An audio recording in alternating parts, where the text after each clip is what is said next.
So I will be concentrating on deep learning for computer vision. So let's see how this whole topic of deep learning came into play. Deep learning was actually there for quite some time, but sometime around 2012, 2013, it started gaining popularity, and from then it's like evolving throughout.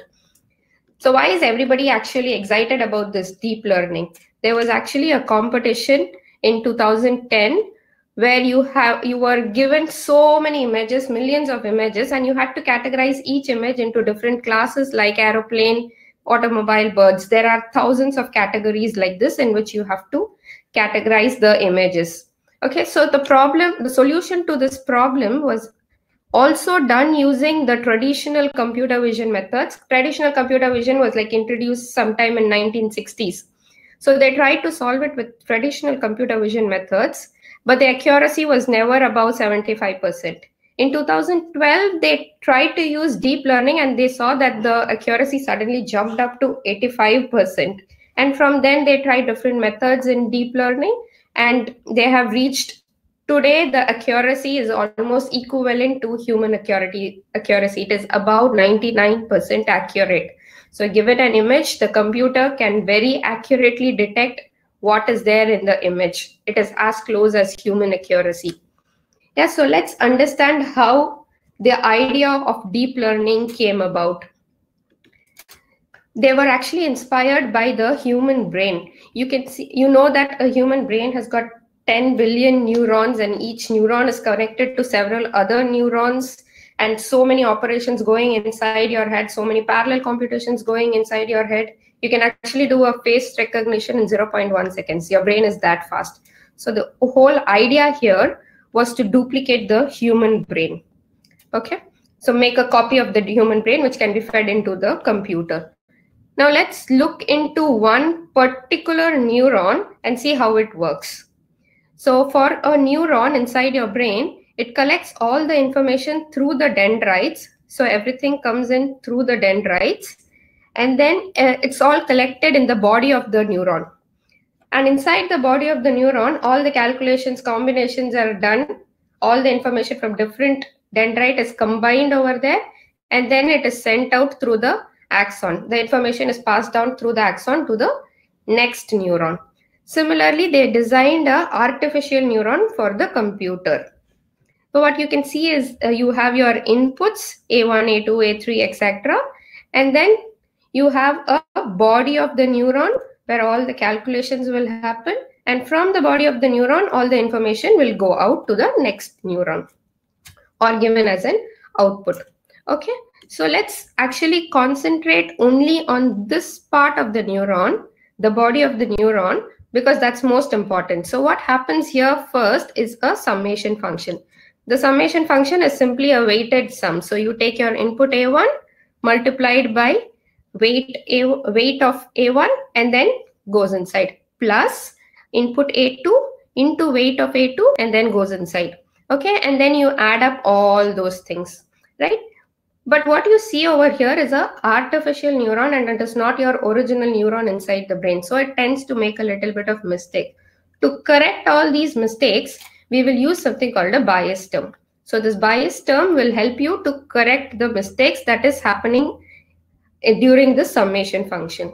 Okay, so after the summation function, we have a activation function inside the body of the neuron. Let's understand activation function with the help of a small example.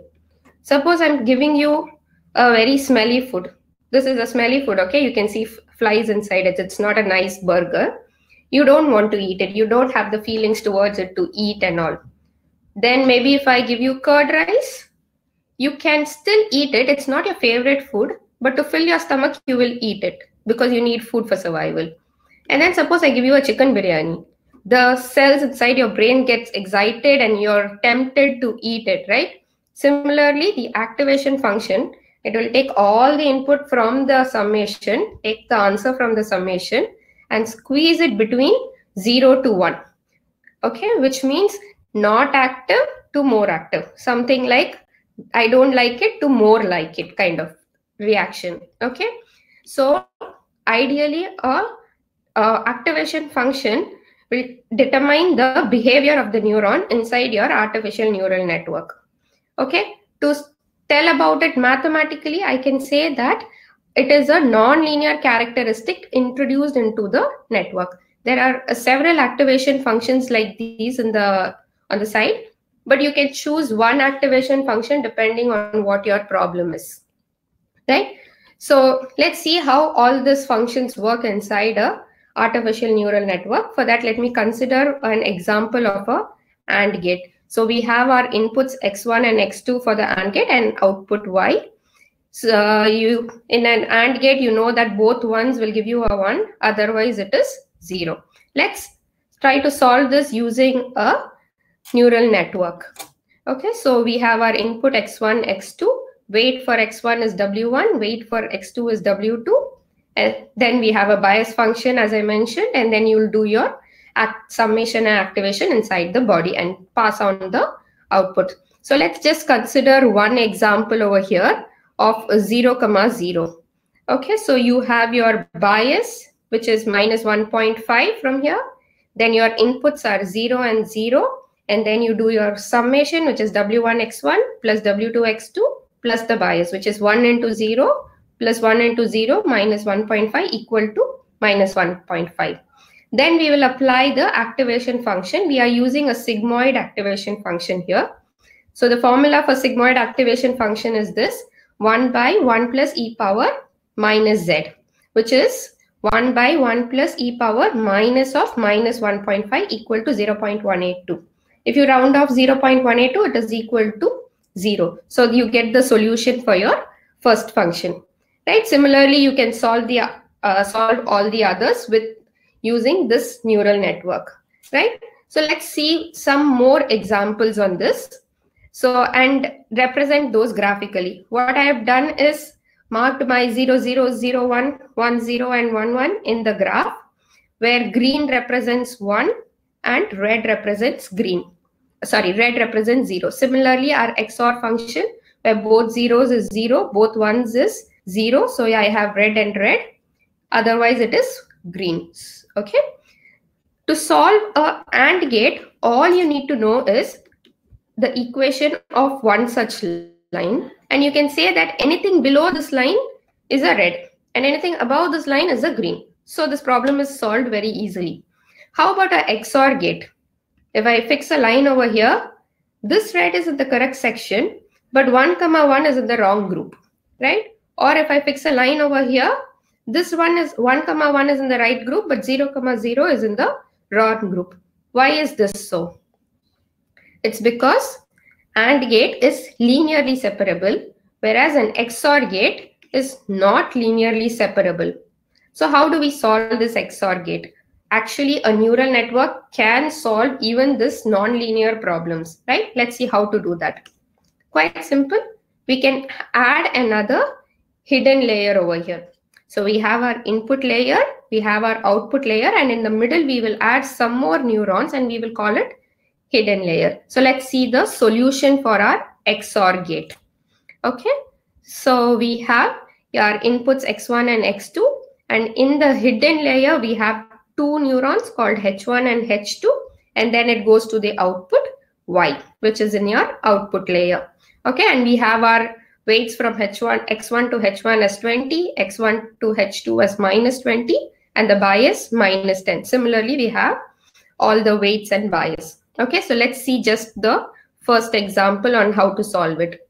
Okay, so you have your inputs 0, 0. So your x1 and x2 is going to be 0, 0, and in your H1 node, you'll have your summation and activation.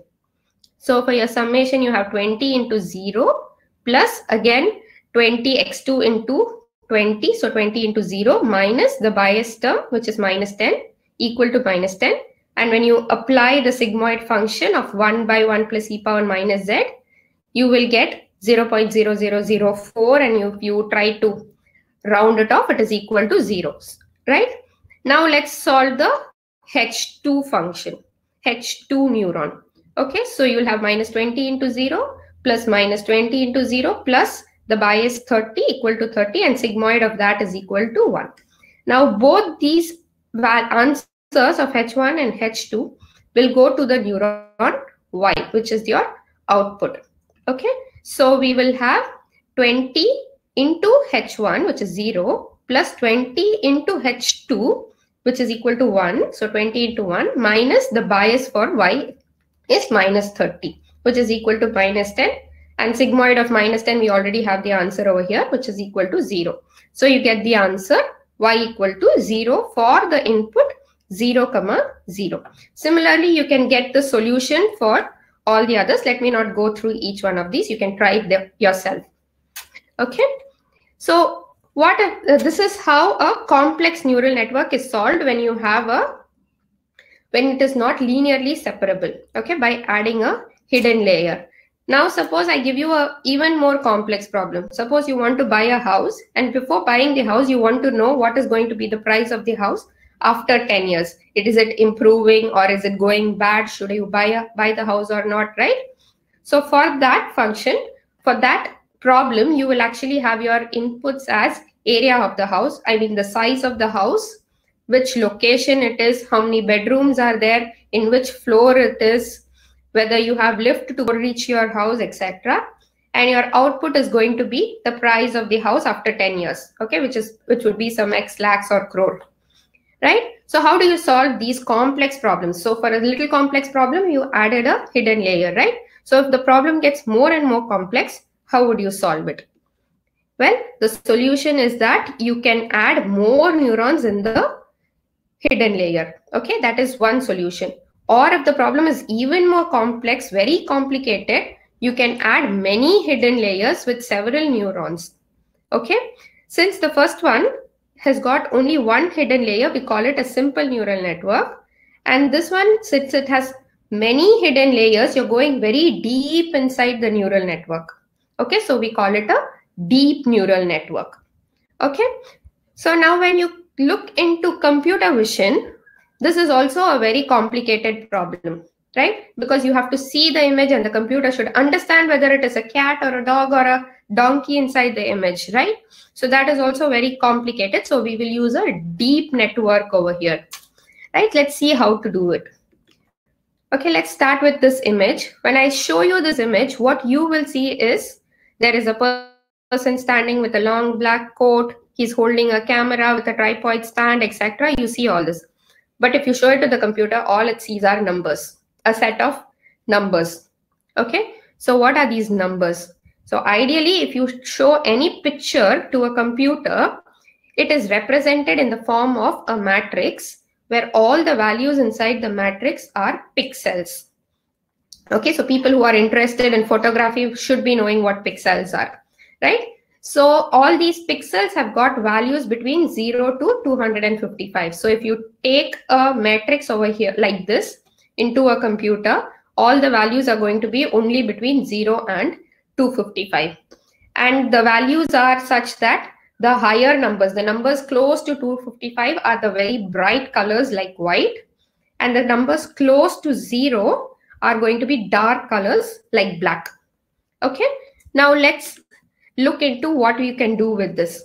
So ideally for a neural network for computer vision, it is going to be images in the form of matrix. Okay, that's your input for the neural network, right? And then you have your weights function. So when you did your summation, you had a weight function, right? You had your W1, W2, W3, etc.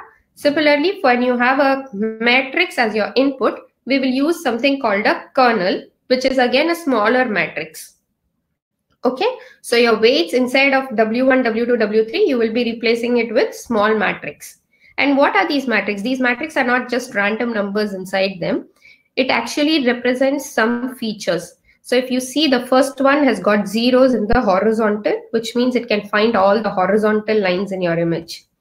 This one has got zeros in the vertical. It can find all the vertical lines. The third one, you can actually see a positive number in the diagonal and negatives in the other sides, which means it can find the diagonal lines. You can actually replace all the diagonals with zeros also. It will still find you a diagonal line. Okay.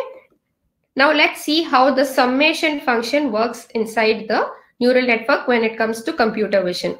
Okay. Assume this is your input image written in the form of a matrix, and then you have your kernel, which is your weight function. Okay, now let's do our summation, which is the input into the kernel, right? Your A1 into W1 will be replaced by input image into kernel. Let's see how to do the multiplication. So don't get scared about a big matrix and a multiplication. This is very easy when it comes to computer vision. All you have to do is take your first number, multiply by first number, okay, and then you have 0. So 0 into -1, 0. Come back to second number, multiply by second number, you have 0. Third number, multiply by third number, so 75 into 1 is 75. Next, you go to the next one, next block. So you have 0 into -1 equal to 0. 75 into 0 equal to 0. 80 into 0 equal to 0. Similarly, you do for the third line. So this multiplication is not like your general multiplication of matrices. This is a very easy one. It's called element-wise multiplication. Okay. After you do your multiplication, we did the summation, right? So same thing we will do over here also. You will just add up all these numbers. So you will do 0 plus 0 plus 75 plus 0 plus 0 plus 80 plus 0 plus 0 plus 80, which is equal to 235. Okay, so that will be your first set of multiplication. Then you will move your kernel to the next set of 3 cross 3. You will do 25 into -1 equal to 25, 75 into 0 equal to 75, 80 into 1 equal to 80. Okay, so this is similarly you will do for all the others. Then you will get this small matrix, and then you sum up all these numbers, you will get 65. And then similarly, what you do is move this to the next block, right? So as you keep moving it to the next block, and you will fill all the numbers in your new matrix. So that will be the summation function. Okay, this procedure of moving the kernel around the image, so you're just moving the kernel, right? This procedure of moving is called convolution. So the neural network that we apply for images is called convolutional neural network. Okay, so now we will not call it a deep neural network. We will call it a convolution neural network. Though you have many layers and it will be deep only, but still we call it convolution because we are doing a convolution operation of moving the kernels. Okay, so as you know, after the summation inside the body of the network, we have a activation function. So before moving, let's have a quick recap of the difference between a neural network and a convolution neural network. Okay, so in neural network or artificial neural network, your input was numbers. Here it will be a matrix, which is your image. Your weights were numbers. Here you will have a kernel, which is again a matrix. Your summation was just multiply and add. Here you will do a convolution. So that's the basic difference between a normal artificial neural network and a convolution neural network. Okay. Again, when you see, I had mentioned to you that each of these kernels will do some detection like the horizontal lines and vertical lines, right? So the small picture at the bottom is represented by this huge matrix here. You can see that this side is on your left, it is brighter colors, bigger numbers. So they are brighter colors, and the right is smaller numbers, so it is darker color, and you can see a clear separation between the tens and the zeros. So you will have something like a line in the between, right? And if you do a convolution with your vertical edge detector kernel, you will get a solution like this, where you can see that the middle numbers are bigger numbers, are bright, and you have actually found out where the line is. Okay, so this is how your kernel detects different features like straight lines, horizontal lines, etc. Okay, so let's see this with the help of another image. So suppose you have this image, you apply a vertical edge kernel, you will see all the vertical lines. Suppose you apply a horizontal edge kernel, you will see all the horizontal lines.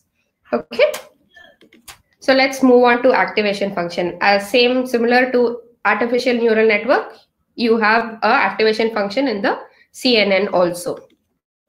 Okay, very similar. So over here, when it comes to images, people usually use this function called the ReLU function for activation function. There are other activation functions also, but most popularly used is ReLU. So what will this ReLU do? It will take the number. If the number is less than 0, which means if it is negative, you will make it 0. And if it is greater than 0, you keep the number as it is. Let's look into an example. Okay, so if you assume this matrix is your image, whatever is your negatives, it has become zeros. Whatever is your positives, you just keep it as it is. Okay, so that's your activation function. Okay, very similar to your neural networks. Okay, now let's combine all the combine all the convolution layers, right? Like what we did in a normal neural network. Well, you had your inputs. So here it is replaced by an image. Then you had one hidden neuron. Then you had another neuron, another neuron, another neuron. Similarly, over here in a convolution network, what we will do is you have your image. You will take one kernel, apply all over the image, and keep it. Like this green color neuron, you have a green color layer. Okay. Then take another kernel with another set of numbers, apply it to this image, and then you keep that also. Like this yellow color neuron. Okay. Like the H2. Then you take another kernel, apply to the image, and keep it.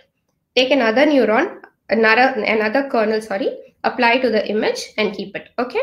So similar to this, you have this. Okay. And as I mentioned, you can stack up many convolution layers. You can stack up many hidden layers. You can also stack up many convolution layers like this. Okay. So like you have many hidden layers, you can have many convolution layers. Okay. So it's almost the same type as your deep neural network. Okay. Now let's see what happens to the size of the image after you do a convolution. Okay. So when you had your 5x5 image, and then you had a kernel of size 3x3, we got an output which is only 3x3. Okay. So if you consider your n as 5, m as the kernel size 3, your output is calculated using this formula. Okay, which is n minus m plus 1, which is equal to 5 minus 3 plus 1 equal to 3. So your output is only 3x3, right? Now suppose you want to apply another convolution to this output. Like you go to the next neuron, you do another convolution. Okay, when you apply on a 3x3 image, you apply a 3x3 kernel, you get only a single pixel. Which means as you're applying convolution at each layer, the image size is becoming just 1 pixel. But when you have just 1 pixel, just imagine what can you do with 1 pixel? Nothing, right? Which means over here you can apply only 2 convolution layer and then you have only 1 pixel and then you don't know what to do with just 1 pixel. It cannot do much with just 1 pixel. Correct? So you can see that it keeps reducing in size. So what can we do to solve this problem of size reducing? We can do something called a padding. Okay, so what we will do is take your input image, just add a set of 0 around it, a layer of 0 on all the sides of the image. Okay, and then you can do your convolution. Okay, so now when you do your convolution, you can see that your input size is 7, your kernel size is 3, so your output size will become 7 minus 3 plus 1 equal to 5. Okay, so if your original image is 5x5, your output has also become 5x5, which is now useful for us. You have same size image, so you can apply multiple convolutions here. Similarly, there is another advantage of adding a padding layer. Okay, suppose you take a corner element over here. What happens is when you're doing your convolution, you're including this corner element only one time.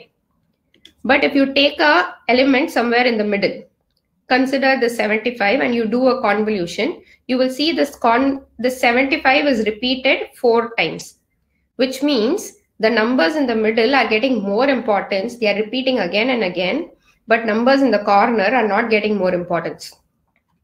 Okay, you are just using it once and you're neglecting it.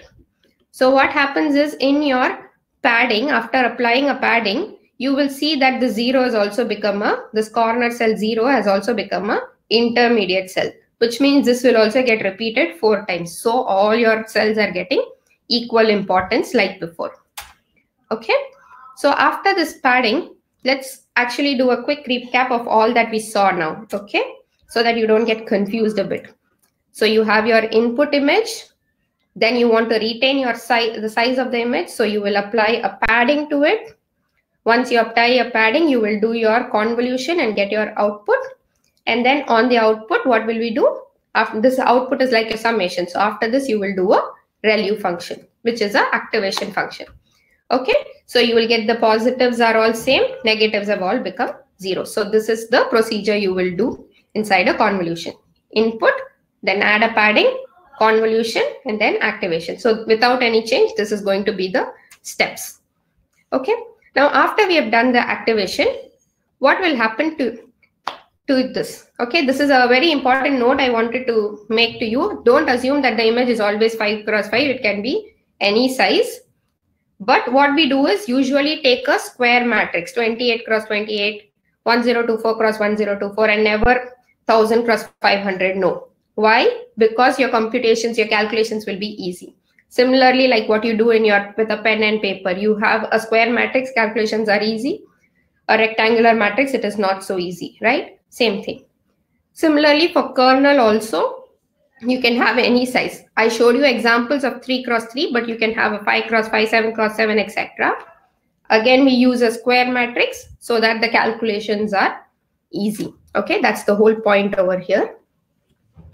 And as you are doing these convolutions, let's see how much of calculations the computer has to do. Okay, none of these calculations is going to be done by you with a pen and a paper. We will do all this with the help of a computer so that things are faster and easier.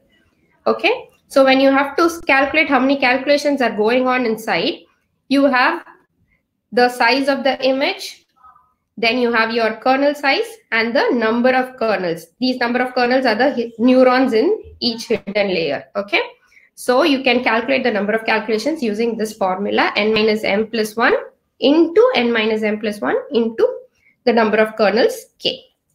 Okay, so if you take this example over here, where your input size is 224 cross 224, you have 32 kernels of size 3 cross 3. When you apply this formula, you get 15,77,088 calculations inside one layer. Okay, just think of the scenario when you have to add 2 layers, 3 layers, 4 layers, and then your computer has to do these many calculations for each layer and then store everything in its memory. What will happen? Eventually, your computer will hang. Okay, when you put so much pressure into your computer, it will hang, right? So what we can do is we will apply a pooling layer before this. Okay, so your target is reduce the computations for the computer so that it does not hang. How can you do it? By reducing the size of the image. Okay, when you reduce the size of the image, you should always keep in mind that you should not lose any information. Okay, and all this is done using a pooling layer. Okay, let's see what happens inside a pooling layer. Okay, quite simple. There are different types of pooling like max pooling, average pooling, L2 norm pooling, etc. But widely used one is a max pooling. If you take any computer vision problem and you see, people must have used max pooling. Okay, and let's see how it works. So if you have this 4 cross 4 image, you will take the first 4 boxes and check which one is the maximum number. Write it down. Take the next 4 boxes, which is the maximum one. Write it down. The next 4, which is maximum, you have 3. Write it down. Then the next 4, which is maximum, 4. Write it down. Okay. By this way, you are actually reducing the size from 4 cross 4 to 2 cross 2. And what actually happens is your information is also retained. You might be wondering how information is retained by taking the maximum from each group, right? Let's see that later and how it is retained. Okay, so you'll have to wait to see what happens. Okay, so what you're actually doing when you're inside your convolution neural network, you will have your input image, then you add 1 layer of convolution, a second layer of convolution, and then we will reduce the size using a max pooling.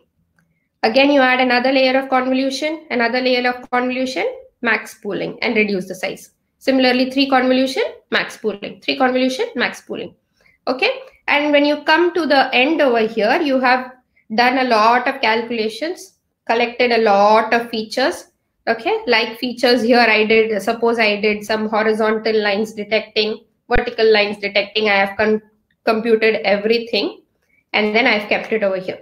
Okay, I've reached to the end with so many features. But the point is, what am I going to do with all these features? How do I solve the problem? What was your objective? You need to find what is there inside this image, correct?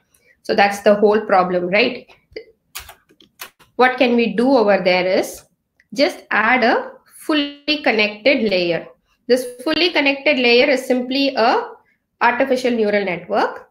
So what you do is take all the output from your MaxPool layer, okay, from the last layer, whatever features, whatever calculated numbers you had, you send it as an input to this new neural network kind of thing, and then do all the computations inside, and you will get finally a set of scores which will tell you something like which is the maximum will be what is there in the image. Okay, so the maximum over here is 0.8, which says it is a car, and you can see the image has got a car. One point I would like to make over here is it is not necessary that you always use 2 convolution and then MaxPool 2 and then MaxPool 3 and then MaxPool. No, you can have any number of convolution. So first step is your input image, and then for the convolution you can have any number of convolution. You can have 3, 5, 7, whatever, and then at some point you have to apply your MaxPooling to reduce the size. Why? Because your computer will hang. Okay, and then you can again have any number of convolution layers. Again, you can have a MaxPooling to reduce the size. Okay, and at the end, finally, when you get all your features, put it into a normal neural network and get your output. Okay, so this particular architecture is called BGG16. This architecture of 2 convolution, MaxPool, 2 convolution, MaxPool, etc. is called a BGG16 architecture. And it actually gives 92.7% accuracy in the ImageNet competition that I stated in the beginning. Okay, there are other more complex networks which has got so many more layers, which gives you even more better accuracy, very close to 99%. Okay, now let's put all this together and see how it works. Okay, with the help of this small video over here. Okay, so the problem over here is to find out what is there in this image. Okay, so we are now applying a convolution. Okay, you take a small kernel matrix and then you move it all around the image. Okay,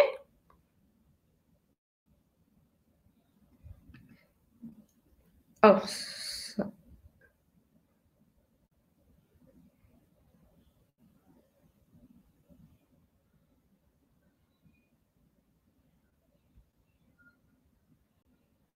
what you can observe in this kernel is, see, it is having a straight line, a vertical line of brighter cells. So this is supposed to be your ones, and then in the middle you have zeros, and this darker one is the -1. So this is actually a vertical filter, okay, vertical kernel.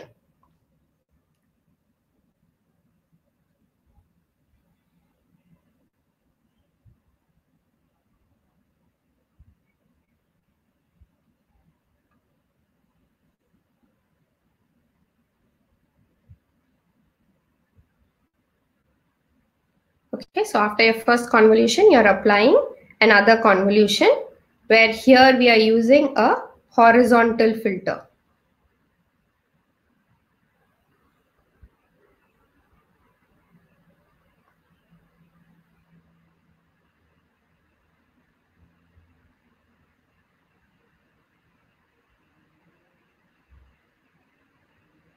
Now you can see that we have applied a ReLU on this, an activation function ReLU on this image. Okay, you can clearly see that the red colors are the negatives and green colors are the positive numbers. So you have removed, what we have done is removed all the red colors, and we have only the green colors after the activation function is done. After the activation, we do a MaxPool. You can also see that the size of the image has reduced. But as I mentioned, you will see later, see, you can see that the feature, which is in the shape of a A, is almost seen over here. Okay, so a MaxPool layer is reducing the size plus retaining the features inside the image. Okay. Now we are applying another convolution filter.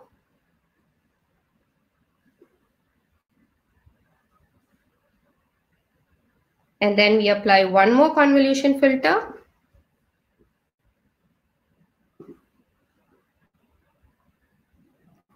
And as usual, we do a activation, and then we do a max pool, and then we do a combination. And inside your final fully connected layer, what we are doing is trying to compare with each of your output. So we had outputs of A, B, C, D, E, and when you compare, we see that E is only 2% chance, D score is 1, C score is 0, B score is 5, and A score is 92, which means what we saw in the first initial image is actually A. So this is how a neural network works for images. Okay. Yeah. So let's move on to the next part of understanding. Just a quick recap of what is happening inside each layer. Okay, so when you apply your first layer of convolutions, all the lines are detected. Like you can see over here in this image, the small one, this is the output, where you can see all the diagonal lines are detected. A little bit of shading, horizontal shading is detected. Yeah, and then when it moves to the second layer, you can detect multiple lines and patterns. So in the first layer, you can detect only 1 or 2 lines. Okay, in the second layer, you can detect multiple lines and multiple diagonals, multiple horizontals and verticals. You can also detect circles over here.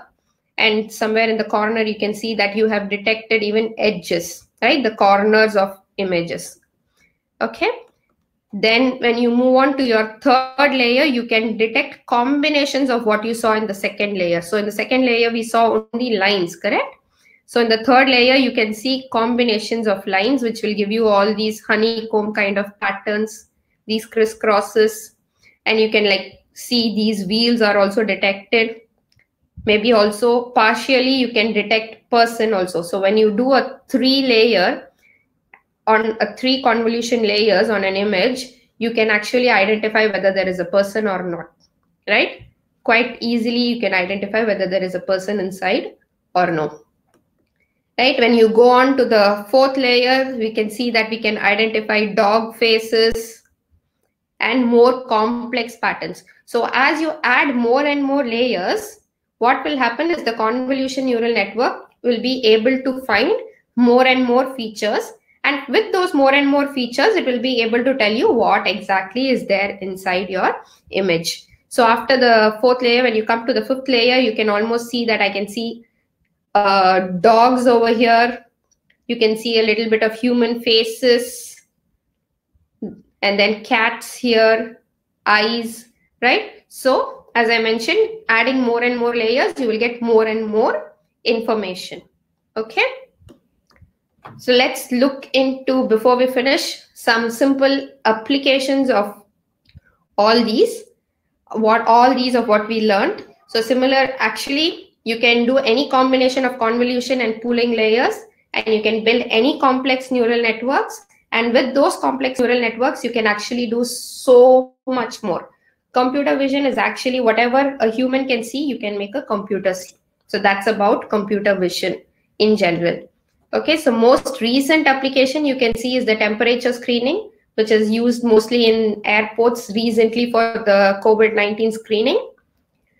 Another application is in the military. You can use your drones, something like drones, to identify where your target is, and then you can shoot. Or another application of drone, again, you must have seen very recently, the police are using to detect if people are moving around during the lockdown. Or you can also take an example of your iPhone, which does a mobile unlocking with your face, right? Some industrial applications, I would say, is you can have robots, industrial robots, which uses computer vision to see what is there inside the industry and perform activities. Or you can consider the example of automated vehicles, which can see what are all the objects inside a road. Okay, so it can identify a car, person, these are the lanes on the side, this is the road. Okay, so it can actually, buildings also, it can actually identify everything that is there in the street, like what you can see, And when you see a car, you move a little bit, right? You don't go and hit it. Similarly, your car can be functioning. It will see an object, it will realize, identify what the object is, and then it will stop or move according to what you do. Or you can also have commercial robots, like robots which can help you do your own work. Like you have this Chitty robot which will help you do all the personal work for Rajnikant, right? So you can have those kind of robots also. And these robots, the vision of these robots is using computer vision techniques.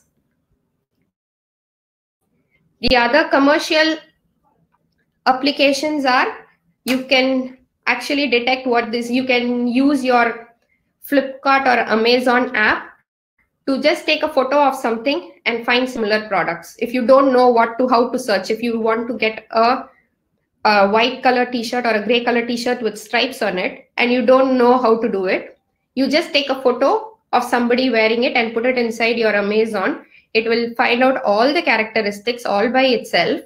So it has found that this person is wearing a t-shirt, the pattern is striped, color is gray with black, and then he's got no collar, and then it should be a male's t-shirt, okay? You can't give a male or female t-shirt, and then it's got a long sleeve. So you just put the photo, and then the computer will identify what are all there inside it, and then it will give you a similar clothing if it is available in Amazon or Flipkart or whatever. Okay. The other applications are, it will look at the picture and then finding out what is actually there inside the picture. Okay. So when you do this, you can use all these kind of application for your robots or your autonomous driving also. Some more of the applications are the face app that you do. You take a photo, you can see how you will be after 10 years, or the VR games where inside you are just looking at the visualization and you can play. That's all computer vision applications. And the most recent ones, which is gaining trending now, is you just have to choose which cloth you want. You show the cloth that you want. You stand in front of a mirror. You don't have to actually wear the cloth, but the mirror will show you how will you look if you wear that dress. Okay, so these are the most popular applications which is like trending these days with respect to computer vision and deep learning. So that's all from my side.